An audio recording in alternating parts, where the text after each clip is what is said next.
Hello दोस्तों, सुप्रभात, good morning. हमारे इस यूट्यूब परिवार के सभी बड़े सदस्यों को सादर प्रणाम और सभी छोटे सदस्यों को मेरा ढेर सारा प्यार। उम्मीद करती हूँ कि हमारे परिवार के सभी सदस्य स्वस्थ होंगे, मस्त होंगे और अपने अपने कार्यों में व्यस्त होंगे। तो दोस्तों, कहते हैं कि अगर आप अपने दिन की शुरुआत किसी सुविचार के साथ में करते हैं, किसी पॉजिटिव थिंक के साथ में करते हैं, तो आपका दिन बहुत अच्छा सा बीतता है। तो आज का हमारा सुविचार ये है कि आप अपने किसी भी काम को छोटा मत समझिए। अगर आप जो भी काम करते हैं, कोई बड़ा काम करते तो भी, अगर आपको कोई बहुत छोटा सा भी काम है तब भी वो आपका काम है। अगर आप उसमें ईमानदार हैं, आप अगर किसी के साथ धोखा नहीं करते हैं, किसी का आप छीन के नहीं खा रहे हैं, आप अपनी मेहनत की कमाई का खा रहे हैं, अपने परिश्रम का खा रहे हैं, तो आपके काम से बेहतर और आपके काम से बड़ा कोई दुनिया का काम नहीं है। तो आप कोई भी काम करते हैं तो उसको पूरी लगन के साथ में करिए, पूरी ईमानदारी के साथ में करिए और यकीन मानिए कि आपका काम आपको एक दिन ऊंचाइयों तक, एक ऊंचे शिखर तक ज़रूर पहुंचाएगा। तो इसी सुविचार के साथ में अपने दिनचर्या की आज हम शुरुआत करते हैं। तो यहाँ पे मैंने जो कल का काम था वो कंप्लीट कर लिया है। एक्चुअली मेरे पास हाथ का काम करने के लिए कारीगर हैं, बट वो आई नहीं है अभी, और उनका घर मेरे घर से काफ़ी दूर है तो वो टाइम से आ भी नहीं पाएंगी। तो इसलिए मैंने सोचा कि क्यों ना मैं ही अपने काम को कंप्लीट कर लेती हूँ। और यहाँ पे मैं आपको दिखा रही हूँ कि देखिए इतने सारे कपड़े भी रखे हुए जिनको मुझे बहुत जल्दी से जल्दी बना के कंप्लीट करके अपने कस्टमर्स को देना है।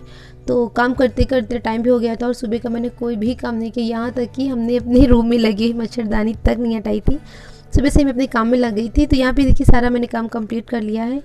और जब आपका कोई काम हो जाता है उसके बाद में आप एकदम माइंड फ्री हो जाते हैं। तो यहाँ पे मेरा सिलाई का काम कंप्लीट हो गया, कपड़े कस्टमर तक पहुँच गए। तो उसके बाद में मैं एकदम फ्री हो गई। उसके बाद में मैंने अपने रूम का सारा काम किया, पूरी क्लीनिंग की, डस्ट की, कपड़े जो धुलने थे वो सब धुले और कपड़े धुल के धूप में डाल भी दिए थे। और इसके बाद में कई दिनों से यहाँ पे मम्मी कह रही थी कि सरसों को धूप दिखा दो जिससे कि इनको हम चक्की पे भेज के इसका तेल निकलवा सके। तो यहाँ पे मैं देखिए सरसों धूप में डाल रही हूँ। तो इससे क्या होगा कि इसमें धूप लग जाएगी, तो जब इसको हम मशीन में भेजेंगे तो इसमें अच्छे से तेल निकलेगा। अदरवाइज़ अगर इसमें थोड़ी सी भी नमी रह जाती है तो तेल अच्छे से निकल नहीं पाता है और हमारे जो सरसों होते हैं वो वेस्ट हो जाते हैं। तो इसलिए यहाँ पे चक्की में भेजने से पहले इनको धूप दिखाना बहुत ज़रूरी होता है। तो मैं यहाँ पे यही काम कर रही हूँ।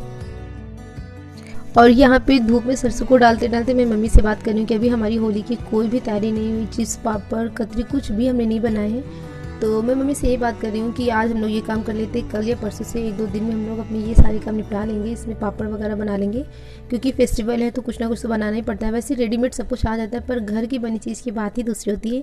तो प्लीज़ आप लोग भी कमेंट में बताइएगा कि किस किस ने होली की तैयारी कर ली है और किस किस की तैयारी अभी हमारी तरह अधूरी रह गई है। एक्चुअली काम की वजह से मेरे पास टाइम नहीं मिल पा रहा तो इसलिए मैंने वो भी छोड़ रखा है, पर कोई नहीं, 1-2 दिन में मेरा सारा काम वो भी हो जाएगा। और यहाँ पे देखिए मैं जो बॉटल्स में पानी वगैरह होता है ये सब भरने का काम कर रही हूँ। और ये सब काम करने के बाद में मैंने नहाया, फ्रेश हो गई और इसके बाद में फिर आगे की दिनचर्या जो थी वो मैं आप लोगों के साथ में शेयर कर रही हूँ। तो यहाँ पे देखिए मैंने अपने ये सारे काम निपटा लिए और ये वाटर कूलर यही मेरे रूम में ही रहता है, पर बॉटल में पानी मैं इसलिए लेती हूँ क्योंकि एक बॉटल मैं अपने पास रखती हूँ और एक बॉटल मैं यसी को देती हूँ।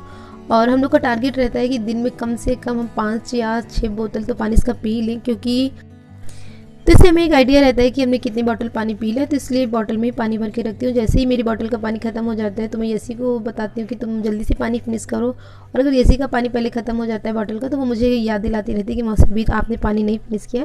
तो हम दोनों एक दूसरे को याद दिलाते रहते हैं और पानी की कमी हमारे शरीर में ना हो जाए इसके लिए हम दोनों एक दूसरे की हेल्प करते रहते हैं और पानी पीते रहते हैं। और इसके बाद में फ्रेश होने के बाद मैंने कई दिनों से हाथों में नेल पॉलिश नहीं लगाई थी, तो सोचा थोड़ा सा अपने हाथों को भी नेल पॉलिश लगा के उनकी भी थोड़ी सी देखभाल कर लेती हूँ। तो यहाँ पे मैं अपने हाथों में नेल पॉलिश लगा रही थी और इसके बाद में फिर से सुबह का काम खत्म होने के बाद में एक नया काम फिर से स्टार्ट किया। तो यहाँ पे मैं सब सारी सामान जो थी वो एक जगह पे रख रही हूँ कि मुझे क्या बनाना है और उसके लिए कौन कौन से सामान लगेगी। इसके बाद कपड़ों की कटिंग की और देर तक सिलाई करती रही। और आज जब तक मेरा काम कंप्लीट नहीं हुआ तब तक मैंने काम किया और काफ़ी ज़्यादा काम मैंने फिनिश कर लिया है। और अब रूटीन पे मेरा काम आ चुका है, जो बर्डन था वो ख़त्म हो गया, जो प्रेशर था कि नहीं आज ये बनाना ही बनाना वो कम हो गया है। तो काम तो इस तरह से हमेशा चलता रहता है। फ्रेंड्स, आप लोगों में से कौन कौन है जो घर पे रह के काम करता है और कौन कौन है जो बाहर जाके काम करता है, प्लीज़ कमेंट में ज़रूर बताइएगा। और अगर आप कोई काम नहीं करते तब भी बताइएगा और एक दूसरे को हम लोग आइडिया देंगे, एक दूसरे की हेल्प करेंगे कि किस तरह से घर पे रह के आप अपना काम कर सकते हैं या बाहर जाके कोई भी काम आप कर सकते हैं। क्योंकि आज के टाइम पे सेल्फ डिपेंड होना बहुत ही ज़्यादा ज़रूरी है। अगर आप औरत हैं, लड़की हैं तो आपके लिए बहुत ही ज़रूरी है। और ये भी नहीं कि अगर आपकी शादी हो गई है या आप अपनी फैमिली में एडजस्ट हो गई हैं तो आप अपने आप को एकदम फ्री रखें कि कोई भी काम ना करें। अगर आपके पास में टाइम है, आप काम कर सकते हैं, आप घर की जिम्मेदारियों को संभालते हुए अपने लिए थोड़ा सा टाइम निकाल सकती हैं। तो मेरी तो राय आप लोगों के लिए यही होगी कि कुछ ना कुछ करते रहिए। 2-4 पैसे कमाना आपके लिए बहुत ज़्यादा ज़रूरी है। और जब आप सेल्फ डिपेंड होते हैं तो आपका कॉन्फिडेंस कुछ अलग ही होता है, आप दूसरे के ऊपर डिपेंड नहीं रहते हैं, आप अपनी इच्छा से अपने मन का काम कर सकते हैं। तो फ्रेंड्स, कमेंट में आप ज़रूर बताइएगा, जो लेडीज़ हैं प्लीज़ आप लोग कमेंट में ज़रूर बताना कि आप कौन सा काम करते हैं, कौन सा काम नहीं करते हैं, या आप एक दूसरे की किस तरह से मदद कर सकते हैं। तो इसके बाद में फिर मैंने अपना ये सारा काम कंप्लीट किया, ये भी काम हो गया था, तो इसको भी पैक किया और सुबह कस्टमर को देने के लिए रेडी करके रख दिया। सो फ्रेंड्स, ये थी हमारी आज की दिनचर्या। और आज की दिनचर्या आपको कैसी लगी कमेंट में ज़रूर बताइएगा। कुछ एक्स्ट्रा नहीं है, क्योंकि कुछ एक्स्ट्रा आजकल हो ही नहीं रहा है। सारा दिन घर पे ही मैं रहती हूँ, घर के ही काम करती हूँ और ये सिलाई का काम करती रहती हूँ, तो बाहर आना जाना हो नहीं पा रहा है। जैसे ही मैं बाहर कहीं जाऊँगी तो आप लोग के साथ में वो भी शेयर करूँगी। अच्छी लगे तो लाइक करें, कमेंट करें, चैनल को सब्सक्राइब नहीं किया तो सब्सक्राइब करें, अपने दोस्तों के साथ में शेयर करें। तो आज के लिए इतना ही, मिलते हैं नेक्स्ट वीडियो में। तब तक के लिए take care, bye bye, thanks for watching, bye.